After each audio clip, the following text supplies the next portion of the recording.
gangguan ya hipoksemia yang diakibatkan oleh gangguan intraseluler atau oleh sel di dalam sel itu sendiri disebut dengan histotosik hipoksia. Paham sampai sini? Paham kali ya? Paham ya? Paham, Pak. Paham, Bapak. Mau lanjut nggak? Lanjut ya. Oke.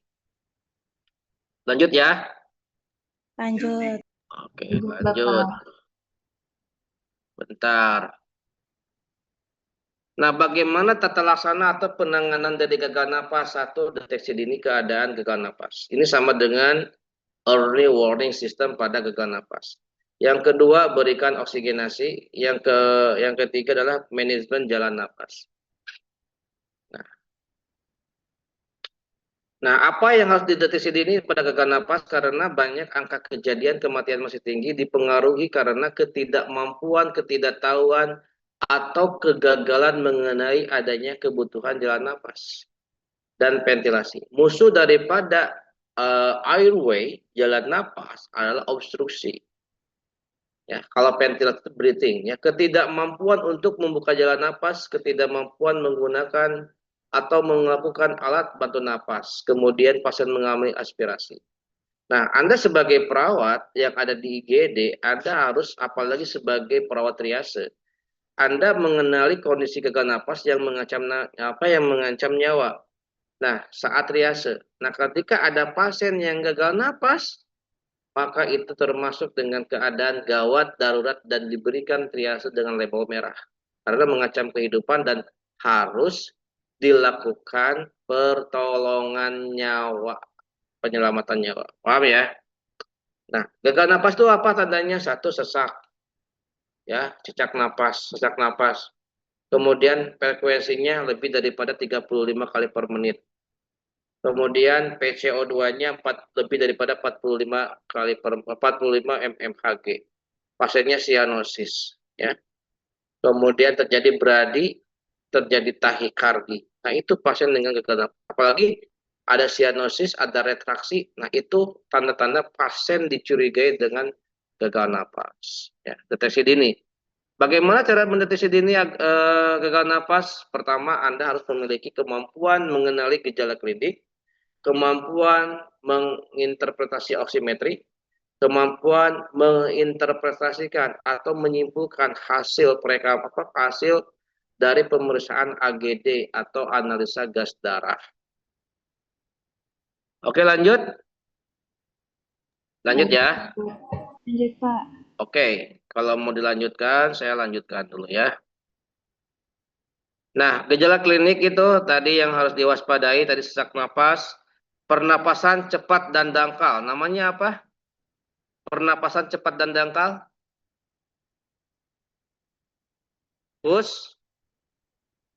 Kusniawati, Kusmaul. Pernapasan Kusmaul, ya. Baik, itu mah wadir saya ya.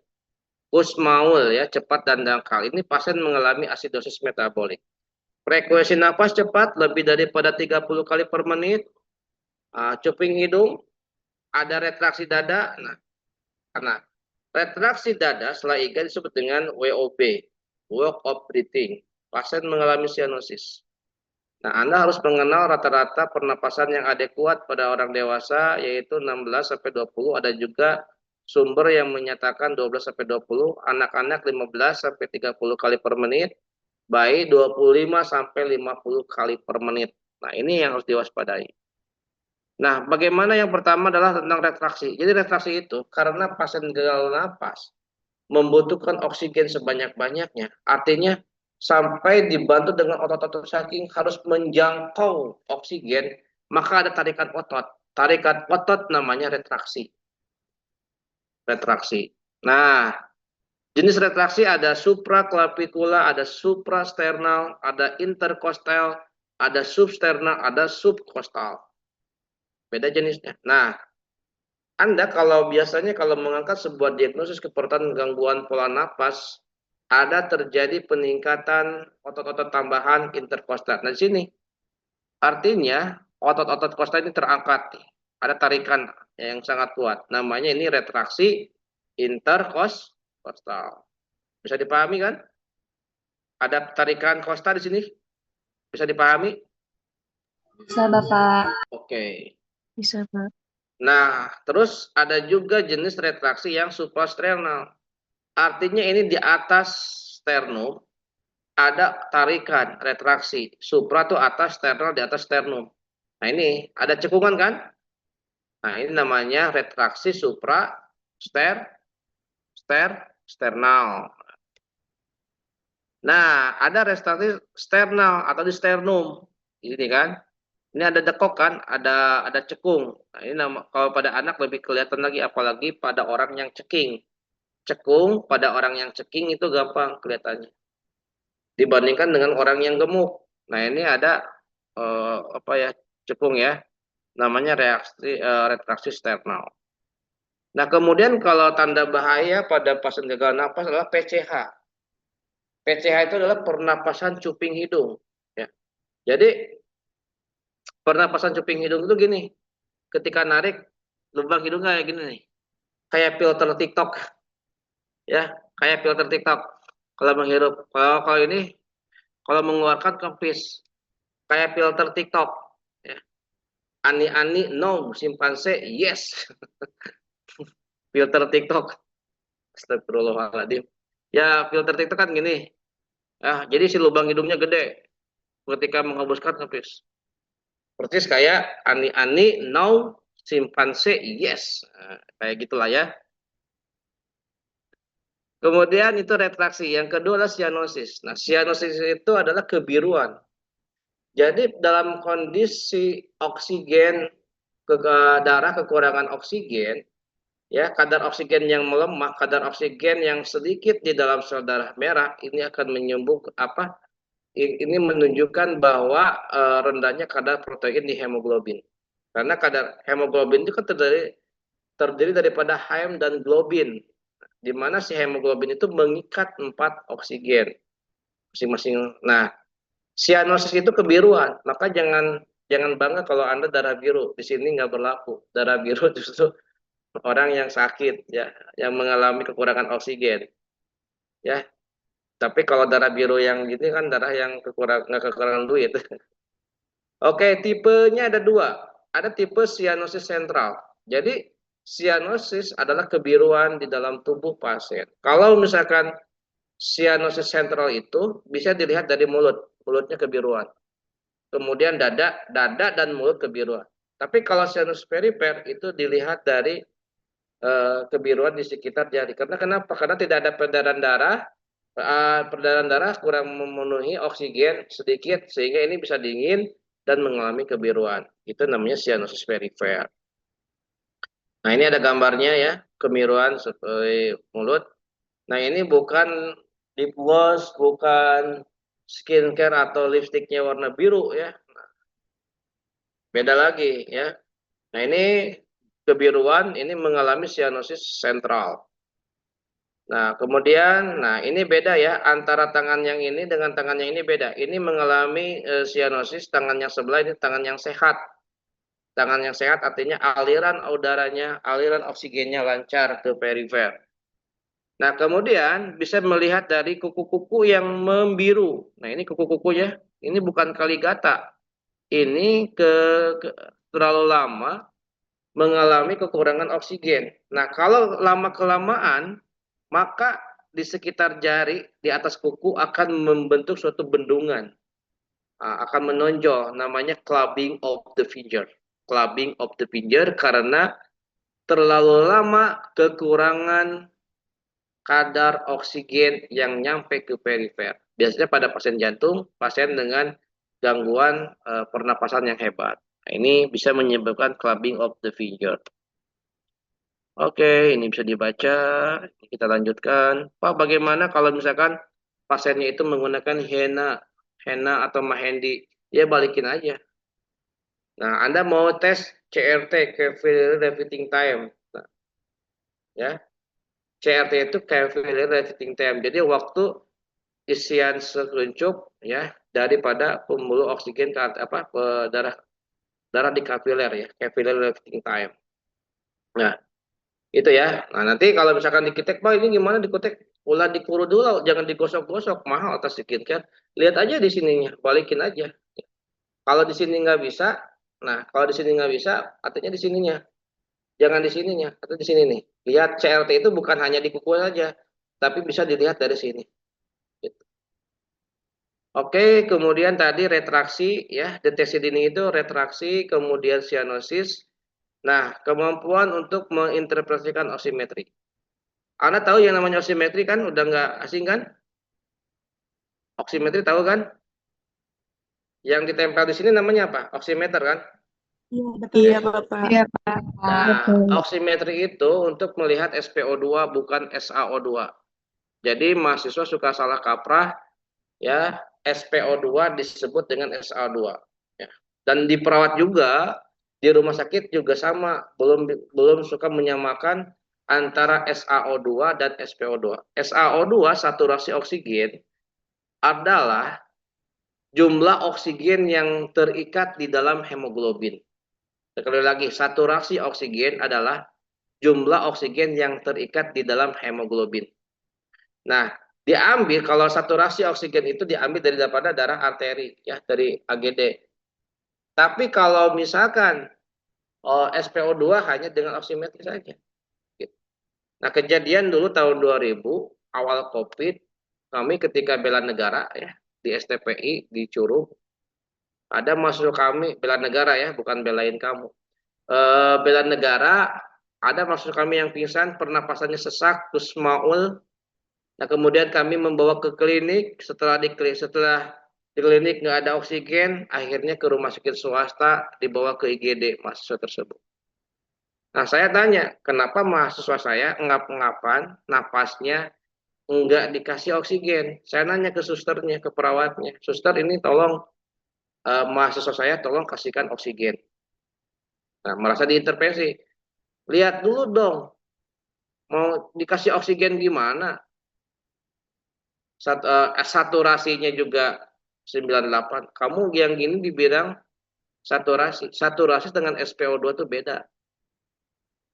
Itu kan oximetri, ya. Jadi orang klinik itu harus lihat klinik. Yang namanya oximetri, alat itu hanya penunjang. Ya, kayak AI aja. AI itu hanya sebatas pembantu, bukan penentu. Alat itu hanya sebatas pembantu, bukan penentu. Catat bahwa untuk menentukan pasien ini perlu dioksigen atau enggak, lihat kondisi klinis pasien. Orang biasa normal nggak sakit tapi tiba-tiba pingsan, itu kasih oksigen jauh lebih baik dan harus dikasih oksigen. Nah, sekarang udah kekurangan oksigen, nggak diberikan oksigen, ya tambah pingsan. Kalau ada oksigennya, ya. Jadi cepat untuk siumannya, sadarnya. Nah, ini pasien yang benar-benar membutuhkan oksigen. Nah, mindsetnya si perawat tersebut, jadi syarat untuk diberikan oksigen melihat daripada nilai oximetri. Kan geblek. Kuliah lu di mana? Lulusan mana? Jangankan yang ini. Lihat dong, kondisi pasiennya ngap-ngapan gitu. Dia hanya melihat dari alat. Padahal sudah jelas pasien ngap-ngapan. Maka cek pasien, cek pasien, cek pasien. Jangan terpaku pada alat. Makanya saya panggil dokternya, kata saya gini. Dengan dia ngomong nggak nyambung. Ya kita mau disamakan dengan dokter, tapi IQ, bukannya kognitif kita itu masih rendah gitu. Mau gimana gitu. Ya, kita ya jangan terpaku pada oximetri gitu ya. Oke, seperti itu ya. Nah, gini. Jadi di dalam pembuluh darah ada sel darah merah atau red blood cell. Nah, ini sel darah merah. Sel darah merah itu memiliki hemoglobin, HM dan globin, ya. Di mana satu hemoglobin ini normalnya dia harus mengikat 4 oksigen. Satu oksigen nilainya 25%. Berarti kalau ada 4 oksigen yang terikat oleh hemoglobin berarti 100%. Nah, Berarti berapa? Ini 1, 2, 3, 4. Berarti berapa? 4 dikali 25 berapa? 100 ya? Iya, Pak. Iya kan? Nah, tapi kalau si hemoglobinnya hanya mampu mengikat 3 oksigen, berapa nilainya? 75. Oke, 75, Pak. Kalau misalkan hanya 2 mampu mengikat 2 oksigen, 50. 50, Pak. makanya 50. kalau seorang laki-laki harus punya 4. Ya 100% lagi bercanda. Wah, Rizwan, senyum dong Rizwan, jangan terlalu serius. Ya meja juga kan kakinya harus 4 baru bisa berdiri. Jadi kalau si hemoglobin mengikat 4 oksigen, berarti berapa persen tadi? Saya ulangi lagi, berapa persen? 100. 100%. Berarti kalau hemoglobin mengikat 4 oksigen, berarti saturasi oksigennya berapa? 100%. Kalau hemoglobin mengikat 3 oksigen, berarti saturasinya berapa?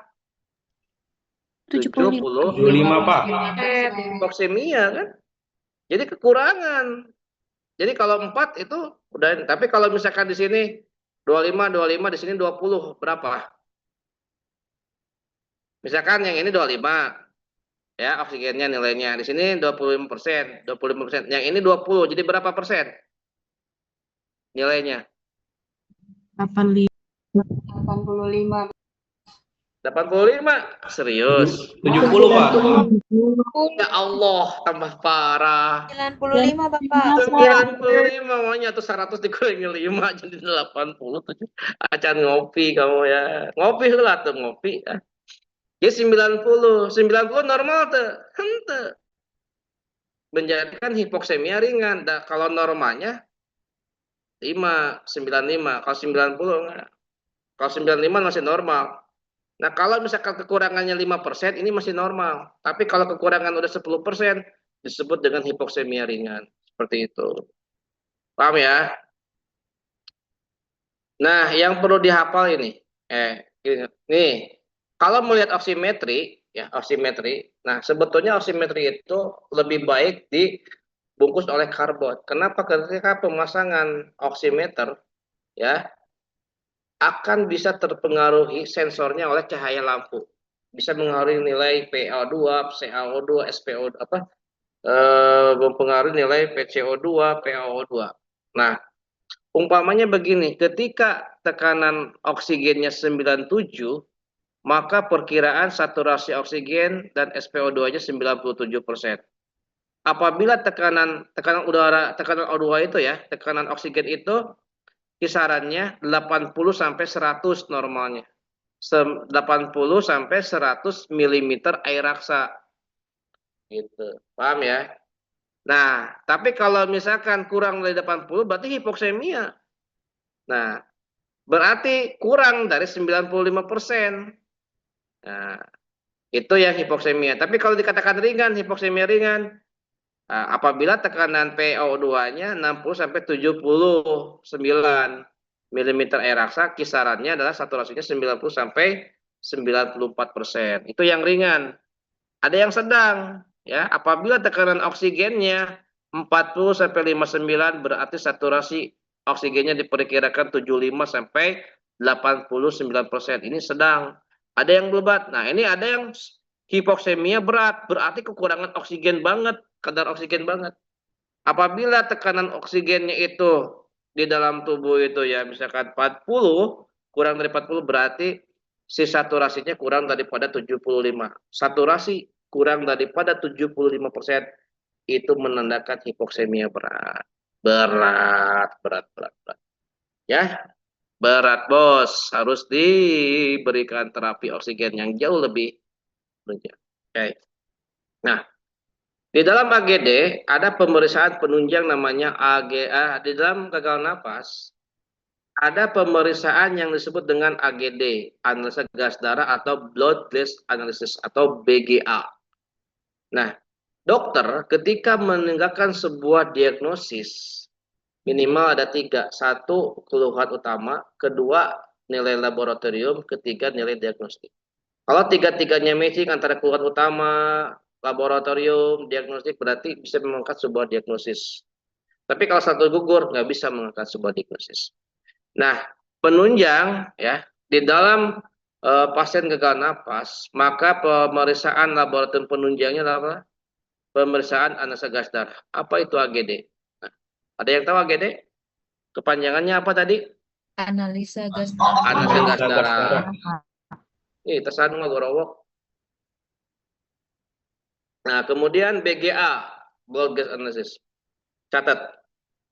AGD itu adalah suatu tindakan pengambilan darah arteri untuk melihat satu kadar oksigen di dalam darah arteri ya. Kadar untuk melihat kadar oksigen di dalam darah. Kedua, untuk melihat keseimbangan asam dan basa. Untuk melihat, mengetahui keseimbangan asam dan basa. Ketiga, untuk menentukan, dimatchingkan dengan pemberian mode atau setting ventilator. Seperti itu. Nah, siapa saja pasien yang diberikan AGD? Satu, pasien dengan gangguan pernapasan berat, seperti gagal napas, kemudian pada pasien dengan penyakit kardiovaskuler, pasien shock, dan lain pada pasien trauma, shock, dan lain-lain. Nah, jadi si AGD itu yang dinilai apa? pH, PCO2, tekanan karbon dioksida, PaO2, tekanan oksigen, HCO3, asam bikarbonat, saturasi oksigen, dan base excess. Nah, yang wajib dihafal, coba dipoto dulu. Ini nilai normal AGD wajib hafal oleh Anda semua. Kalau nggak hafal, Anda tidak bisa menentukan asidosis respiratorik, asidosis metabolik, itu tidak bisa. Ini wajib hafal. Oke? Nah, pH normalnya 7,35 sampai 7,45. PCO2 normalnya, lihat ujung pH kalau ngapalin PCO2, 35 sampai 45 mm air raksa. Kalau tekanan, satu aja mm air raksa ya. PaO2 80 sampai 100 mm air raksa. HCO3, asam bikarbonat 22 sampai 26 mili ekuivalen. Saturasi oksigen normalnya 95 sampai 100%. Base excess normalnya dari -2 sampai +2 ya. Kalau yang punya saya seperti itu. Nah, ini dihafalkan dulu. Silakan foto sekarang di SS, silakan difoto sekarang dan simpan di HP Anda karena nanti akan ada latihan. Udah dipoto belum? Sudah, Sudah, Bapak. Bapak. Udah, good. Lanjut ya. Tujuannya tadi sudah saya sebutkan. Informasi dari pemeriksaan analisa gas darah untuk mengetahui adanya gangguan asam basa, lihat dari nilai pH, nilai karbon dioksida, asam bikarbonat, dan base excess. Kemudian, gangguan ventilasi itu dilihat daripada nilai PaCO2. Semakin asam, maka kan semakin respiratori. Kalau semakin PCO2-nya tinggi, itu akan semakin respiratori.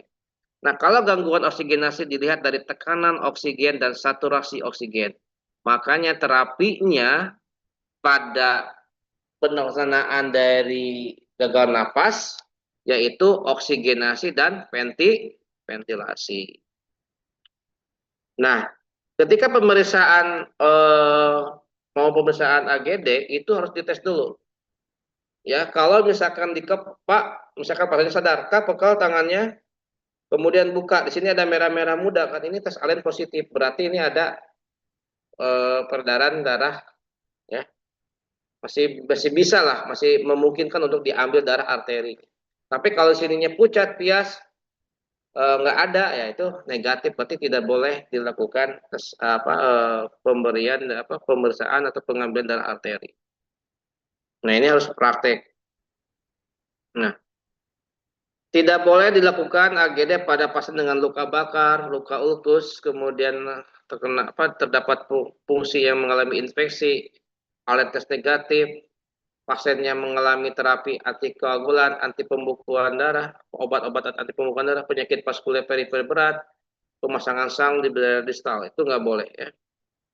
Nah, cara cepat membaca hasil AGD ya, karena masih banyak jalan untuk menuju Roma, kita menggunakan rumus Rome atau yang saya ingatkan terus adalah rumus Romeo, tapi tidak pakai Juliet. Baca AGD, ingat Rome. Kayak gini aja. Apapun ininya, minumannya adalah teh botol sostro. Saya tidak iklan ya. Baca AGD adalah ingat Rome. R-nya respiratory, O-nya opposite. Jadi kalau pH berlawan arah dengan PCO2 itu opposite ya. Namanya respiratory. Kalau M ya, ini M-nya metabolik, ini equal itu searah. Contoh.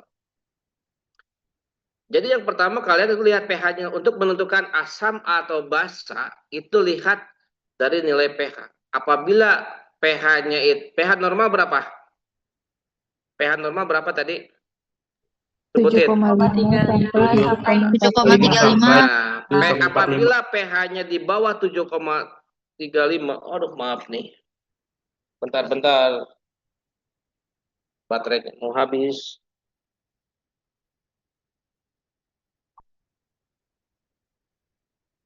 Bentar ya, mau habis baterainya. Apabila pH-nya di bawah 7,35, turun atau naik? Turun, ya. Turun. Di bawah 7. Berarti namanya asam, asidosis, ya. Nah, kemudian lihat yang kedua. Arah perubahan pH. Ini pH-nya naik atau turun yang sini nih? Turun, Pak. Turun. PCO2-nya naik. Berarti nilai pH searah enggak dengan nilai PCO2? Berlawanan. Kalau pH berlawanan dengan nilai PCO2 namanya respiratorik. Nah, tapi kalau tadi di atas namanya asidosis, berarti asidosis respiratorik. Kemudian langkah ketiga, lihat HCO3. HCO3 ini lawan daripada si PCO2. Apabila HCO3-nya normal nilainya, berarti ya mengalami asidosis respiratorik murni atau tidak terkompensasi. Asidosis respiratorik murni, benar-benar mengalami asidosis respiratorik murni, bukan asli prima. Nama bus itu. Oke, nah apabila kamarana ya tak pada on off kamera macicing saya mau ngajar. Apabila nilai pH-nya di atas 7,45 disebut apa? Alkalosis bahasa. Alkalosis, coba nilai pH ini searah atau berlawanan arah dengan HCO3? Searah. Nilai pH yang berlawanan nilai pH yang searah dengan nilai HCO3 berarti itu metabolik. Nah, apabila lawan daripada si HCO3-nya normal berarti alkalosis metabolik murni. Oke, kita langsung aja latihan lah biar cepat. Oke, biar cepat kita langsung latihan. Lihat. Lihat yang pertama, yang soal pertama. pH 7,31. Turun atau naik? Turun. Turun, Pak. Dari mana turun? Turun, Pak. Tahu dari mana turun? Karena kurang dari 7,3 nilai normalnya, Pak. Karena pH normalnya itu Iya, 7. Ya, kalau pH di 0,35, bawah 7,35 disebut apa? Asidosis. Asidosis, good. PCO2-nya normal atau turun atau naik? Naik, Pak. Naik. Normalnya PCO2 berapa? 35 sampai Ini naik atau turun? Naik. Nanti pH turun atau naik? Turun. Kalau ini naik, berlawanan atau searah? Berlawanan. Nilai pH berlawanan arah dengan PCO2. Berarti apa namanya? Respiratory. Asidosis respiratory. respiratorik. Tapi lihat, HCO3-nya normal atau enggak? HCO3-nya nilainya normal atau enggak? Enggak normal, Pak. Hah? Enggak. Turun atau naik? Naik. Tahu dari mana naik? Karena nilai normal, Pak. Berarti asidosis respiratorik terkompensasi sebagian. Kenapa sebagian? Karena si HCO3-nya naik. Nah, kalau misalkan di sini, kalau HCO3-nya 23, normal atau enggak HCO3-nya? Normal. Normal. Berarti asidosis respiratorik Murni. murni. Murni. Ya, asidosis respiratorik murni. Murni. Coba yang kedua, pH-nya berapa? 7,36. pH-nya berapa?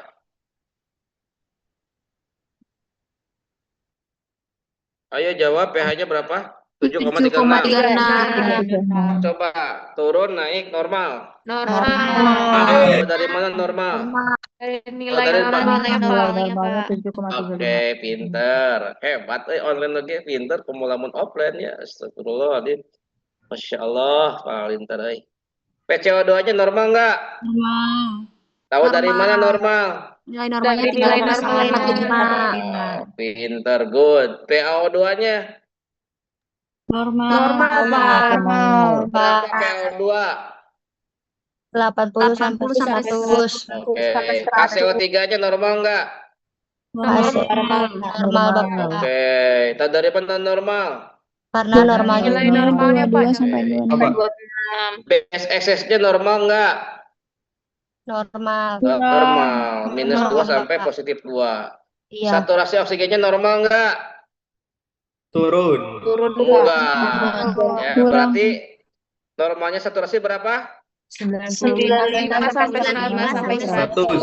Nah, berarti ini ventilasi atau disebutnya terapi oksigennya ventilasi atau oksigenasi? Oksigenasi. Di bawah 95. Ventilasi dong. Ventilasi di atas 95, ke atas oksigenasi. Walaupun pasiennya saturasinya 95, ari ngap-ngapan ari pingsan mah kasih oksigenasi. Kalau saturasinya di bawah 95 itu udah ke ventilasi terapinya.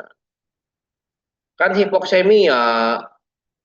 Kalau 95 sampai 100 mah belum disebut dengan hipoksemia, itu masih normal saturasinya. Begitu, mahasiswaku. Oke, lanjut ya. Nih yang ketiga. Ini belum seru-seruan, ini makin malam makin seru. pH-nya berapa ini? 3,734. 4. Kepilaan. 7,34. Normal, turun atau naik? Turun. Turun. Dosis, Pak. Oi, bener. PCO2-nya naik atau turun? Naik ke mana? Batu turun, kesik naik, menena turun, uing naik. Nah, aduh, pantun. Jadi kalau ini turun, ini naik, namanya apa? Asidosis Respiratorik, Asidosis Pak. respiratorik. HCO3-nya naik atau turun? Turun, Pak. HCO3 naik atau turun? Naik, Pak. Naik, Pak. Asidosis. Ini kan asidosis ya. Jadi namanya apa ini? Asidosis Respiratorik. terus ini nang ning nang mikir. Hah? Apa? sebagian. Sebagian dong yang Sebagian. bener. Ah, gitu aja kekecoh. Tapi kalau ininya normal, misalkan nilainya 22, apa namanya? Asidosis respiratorik Murni. murni, artinya tidak terkompensasi. Tapi kalau misalkan ininya normal, ya gangguan ventilasi spontan. Nah, oke, kita lanjut nih pada rumus tabel. Nah, ini andalan. Nah, umpamanya kalau pH-nya nih yang paling atas, umpamanya kalau pH-nya turun. Yang tadi gambarannya yang tadi ya, PCO2-nya naik. Berarti kan asidosis respiratorik kan, karena si pH berlawanan dengan si PCO2. Lawan dari PCO2-nya HCO3 ternyata normal. Nah, berarti kalau ininya normal, berarti benar-benar asidosis respiratorik murni, benar-benar mengalami gangguan asli itu respiratorik. Murni 100% mengalami gangguan. Tetapi ketika si HCO3-nya naik, maka akan berubah menjadi asidosis respiratorik terkompensasi sebagian. Karena sudah terkompensasi sebagian, akan berpindah, ya akan menjadi mengakibatkan pH yang tadinya turun akan menjadi normal, menjadi asidosis respiratorik terkompensasi penuh. Artinya kalau terkompensasi penuh sudah tertangani ini penuh. Nah ini pH-nya normal. Oke, Anda kalau bikin diagnosis keperawatan, mengangkat kerusakan pertukaran gas, itu kalau kondisinya, ya ini pH turun, nggak normal. Nah ini asidosis respiratorik murni. Nah itu gangguan pertukaran gas. Karena kenapa nilai PCO2-nya mengalami gangguan. Asidosis respiratorik terkompensasi sebagian. Ini bisa juga diangkat kerusakan pertukaran gas. Ya, jadi ketika nilai AGD-nya menunjukkan adanya asidosis respiratorik murni, maka Anda dapat mengangkat diagnosis keperawatan adalah kerusakan pertukaran gas. Tetapi apabila pH-nya sudah normal, diagnosisnya bukan gangguan pertukaran gas, tetapi gangguan ventilasi spontan. Gangguan ventilasi spontan.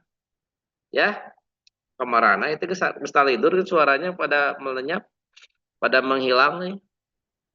Masih ada Bapak. Oke, masih standby? Masih standby? Makasih. Bangun? Makasih Pak. Udah pada ngopi belum? Udah. Belum. Udah. Oke, jadi kalau misalkan Anda mengangkat diagnosis keperawatan, Anda harus ditunjang dengan data ini, data nilai hasil AGD. Ya, ya kalau misalkan pH-nya belum normal, kerusakan pertukaran gas. Tapi kalau pH-nya sudah normal, gangguan ventilasi spontan. Jadi kalau di sistem pernapasan, 4 diagnosis yang harus Anda ketahui, yang harus Anda hafal. 1 untuk masalah airway, 3 untuk masalah breathing. Airway, bersihan jalan napas tidak efektif. Breathing, pola napas, kerusakan pertukaran gas, gangguan ventilasi spontan. Perbedaan kerusakan pertukaran gas dengan ventilasi spontan, kalau sudah pH-nya normal disebut dengan gangguan ventilasi spontan, bukan kerusakan pertukaran gas lagi. Paham ya? Nah, sekarang saya akan tes Anda, ya, tetap dengan menggunakan tabel ini, tetapi bukan turun naik, turun naik, turun naik. Akan saya tes dengan angka dan Anda tebak jawabannya yang benar apa. Siap? Siap? Siap tuh? Siapa? Diam-diam baik. Siap ya? Are you ready? Ready. Oke. Good. pH-nya pH 7,25.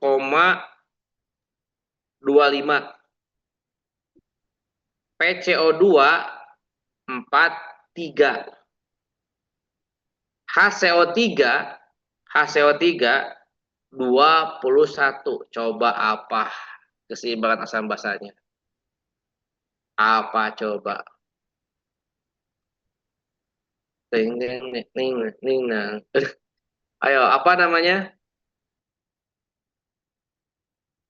Asidosis respiratorik terkompensasi sebagian, Pak.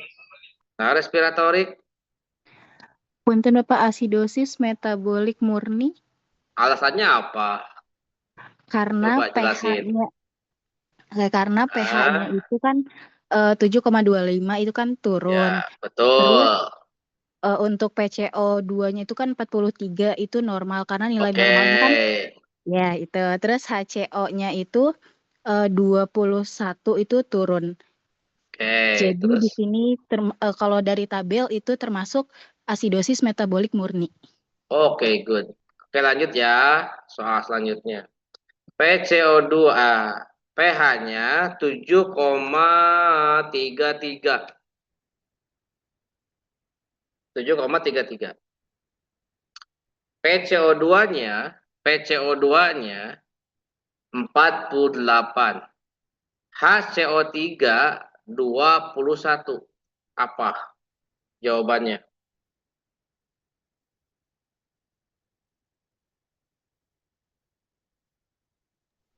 Asidosis Asidosis metabolik sebagian, Pak. respirator bagian. Bapak. Oke. Kenapa sebagian? Silakan jelaskan. Ada yang mau jelaskan lagi? Karena pH-nya turun, Oke. HCO2-nya naik, dan Hmm. HCO3-nya turun, Pak. Oke, good. pH 7,35, PCO2-nya 47, HCO3 20.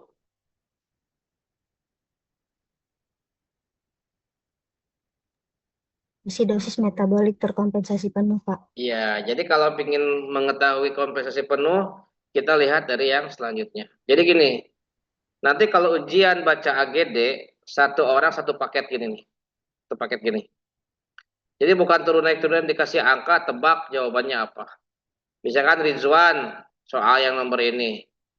Nidaul yang ini. Fitria yang ini. Misalkan, ya. Nadia yang ini. Nah, ini tergantung. Jadi cara baca AGD seperti itu. Oke, good. Saya salut dengan kalian walaupun dengan ini sebetulnya ya, offline-nya aja ini pelatihan AGD ini itu harus 1 minggu. Nah, Anda dengan online tetapi Anda bisa, ini Anda hebat. Online. Kalau offline wajar, ini online lebih gila lagi. Bukannya saya sombong, Anda online bisa paham baca AGD gini, berarti Anda hebat. Asli saya mah. Tes lagi ya, bukti kamu hebat. pH-nya 7,48. PCO2-nya 35. HCO3 28. Apa namanya? Jawab. Alkalosis metabolik. Oke, alasannya apa? Karena pH-nya naik, pH-nya naik, PCO2-nya normal, dan HCO3-nya naik. Ya, jadi pengambilan darah AGD itu bisa menentukan setting ventilator. Contoh, umpamanya hasil koreksi pertama, kalian ini ya, ini misalkan koreksi pertama ini tadi, koreksi kedua, koreksi ketiga. Jadi koreksi AGD itu diambil tidak satu kali. Jadi beberapa kali untuk menentukan setting dari ventilator. Ya. Umpamanya Anda ketika, catat ya, pH-nya misalkan catat di kertas ya, pH 7,48 hasil AGD-nya itu ya. pH-nya 7,48. PCO2 itu 23. Kemudian HCO3-nya 22. Berarti apa namanya? Asidosis, apa namanya? Alkalosis. Alkalosis respiratorik, Pak. Tadi berapa nilai PCO2-nya? Hasilnya tadi berapa? Sebutin. 23, Pak. Nah, kalau 23 kelebihan karbon dioksida atau kekurangan karbon dioksida? Kalau nilai PCO2-nya 23, kelebihan karbon dioksida atau kekurangan karbon dioksida? Kurang, Pak. Nah, karena normalnya PCO2 berapa? 5 sampai 45. Oke. Kalau kekurangan berarti namanya apa? Hipokarbia. Nah, nanti settingan alat ventilatornya, ventilator itu kan ada 2 selang, selang untuk inspirasi, selang untuk ekspirasi. Nah, bagian yang ekspirasi itu harus diperpanjang selangnya.